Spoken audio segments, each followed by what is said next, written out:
Okay, let's dig into this. What came first, the chicken or the egg? Ah, the classic. It really is, isn't it? One of those, head scratchers.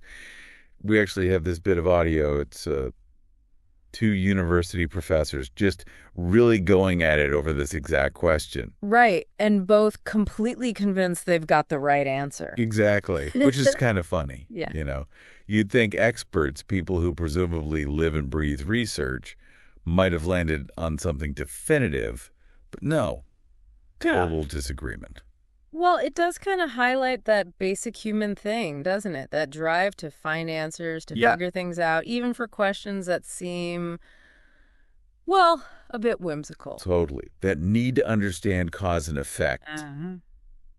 And it actually sparked a question from one of you listening, someone who, likes to get to the bottom of things fast and thoroughly. A question about research itself. Yeah, so we've got some interesting material. There's that professor's debate you mentioned, which, believe it or not, comes from a YouTube source actually designed for learning English. Right, but unexpected. And then we also have a more, let's say, formal explanation of what research actually is, its different kinds, why it matters. So that's our plan for this deep dive. We want to really unpack research, get under the hood. Yeah, exactly. Explore what it means, not just in a lab coat sense, but the core ideas behind any effort to find stuff out, answer questions, fix problems, Whether it's chickens or, I don't know, climate change. or just figuring out your next big purchase. The basic thinking has similarities. Okay, so let's start with the basics. We have this definition. Research is the process of finding new information, answering questions, and solving problems. Sounds pretty straightforward. It does, but it's deceptively simple, isn't it? That covers a lot of ground. Yeah. And the main goal, like the source says, is really about learning more about the world. And this is key, helping us make better decisions based on that knowledge. So it's practical. Very practical. Think about the last time you, say, looked up reviews before buying something. That's you doing a mini research project to make a better choice. Huh.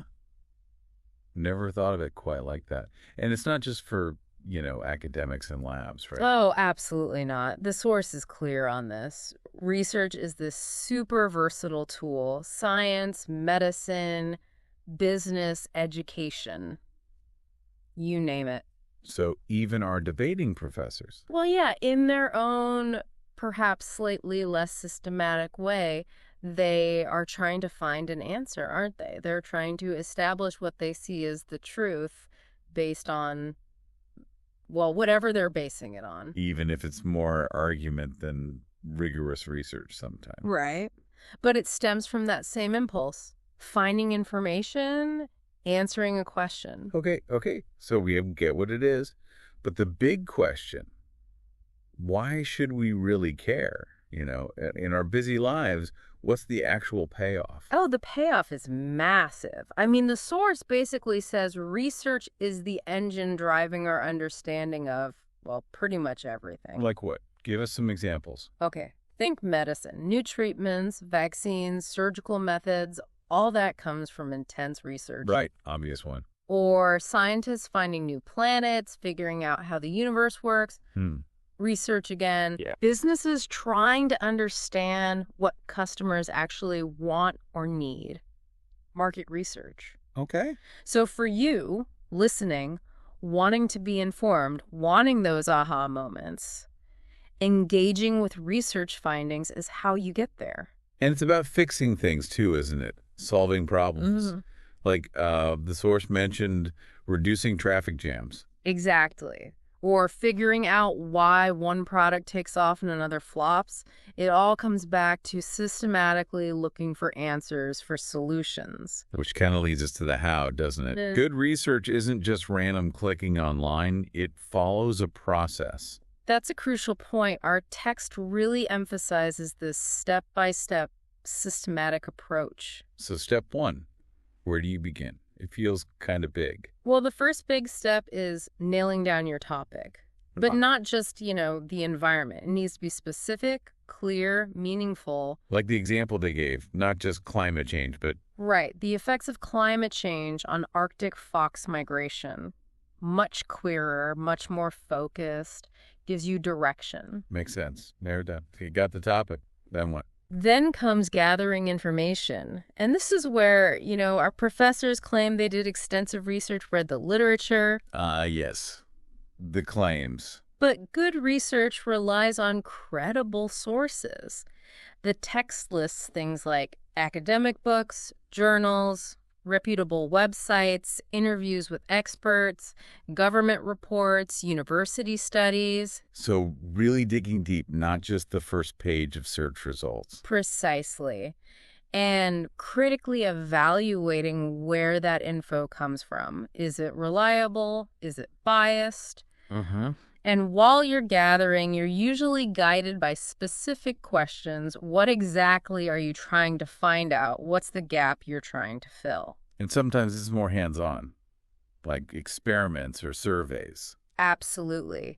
Depending on your question, you might need to generate your own data. You might design an experiment, maybe test a new teaching method, see if it works better. Okay. Or use surveys to ask a whole bunch of people about their experiences or opinions directly. Right. So you've got all this stuff, Yeah. notes, data, survey answers. Now what? It's just a pile of information, isn't it? Well, that's where the analysis comes in. That's the real work sometimes. Carefully sifting through everything, looking for patterns, for trends, for things that stand out. Trying to see the forest for the trees. Exactly, making sense of it all. If you did surveys, you'd look for common answers, maybe see if certain answers correlate with others. Okay, I see. And once you've done that analysis, found those patterns, then you can start drawing conclusions. What does it all mean? Does it answer your original question? Does it point towards a solution? Like our professors trying to make their case for the chicken or the egg based on Yeah. whatever they analyze. Sort of, yes. They're interpreting what they have to support their conclusion. And then, crucially, you don't just keep it to yourself. No way. The final step, and it's vital for progress, is sharing what you found. Write a report, publish an article, give a presentation at a conference. Let others build on it. Exactly. That's how knowledge moves forward. It's a community effort, really. Okay, that all sounds very neat and tidy, but research isn't always easy, is it? The text mentions challenges. Oh, definitely not always smooth sailing. There are practical hurdles. It takes time, real effort, often money, equipment, people. Yeah, the resources. But maybe even trickier sometimes is just finding information that's actually accurate and reliable.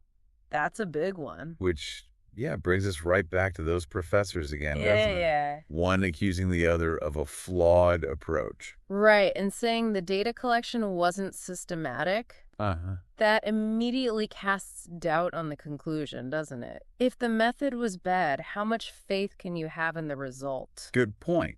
It shows why understanding the how of research matters, even if you're just reading about it. Totally. And the source also touches on things like the time and cost involved, which are real constraints, and ethical stuff too, making sure you protect people, animals, the environment in your research. Yeah, important considerations. Mm-hmm. But, it's easy to think research is this big formal thing. Labs, libraries. But the source makes a really good point about it being part of everyday life.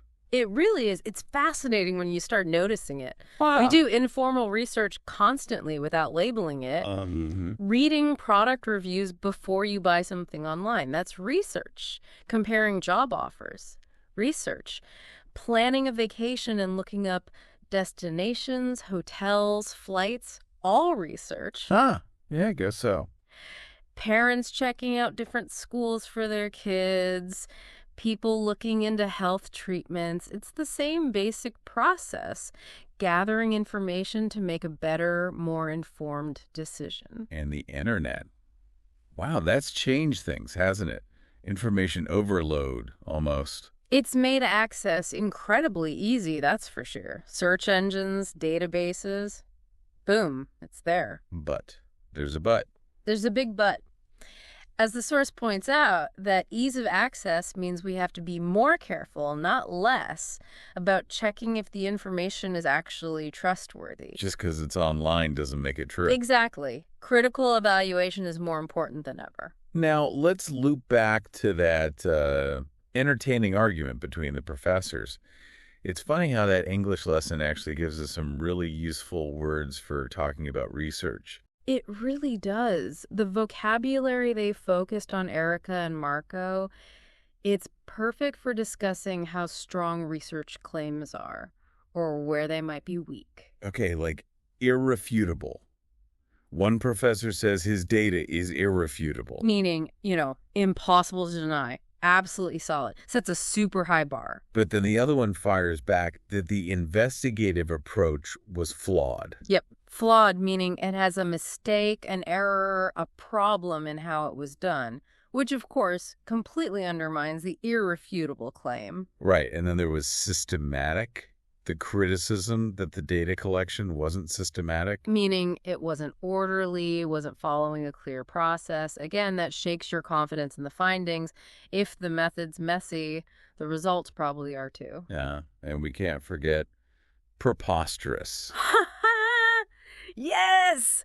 Such a strong word, meaning absurd, ridiculous. Yeah. Shows how heated these debates can get, even about evidence. And being oblivious to facts. Yeah, unaware, oblivious to stuff that might challenge your view. It's a good reminder for anyone doing research, stay open, don't ignore inconvenient data. Okay, what else? Extensive research. That suggests a lot of work went into it. Thorough investigation. And conclusive evidence. Meaning evidence that really settles the question, provides a definitive answer. That's often the goal. Right. And the terms investigative approach. The specific method you used. And reaching a definitive conclusion. A final judgment, yeah. Not likely to change. It all points towards that ideal of rigorous, certain research. And there were those other related ideas too, like a compelling case. Making a really persuasive argument based on the evidence. Versus just circumstantial evidence. Right, which suggests something might be true but doesn't directly prove it. Big difference. And being able to determine or indicate the truth.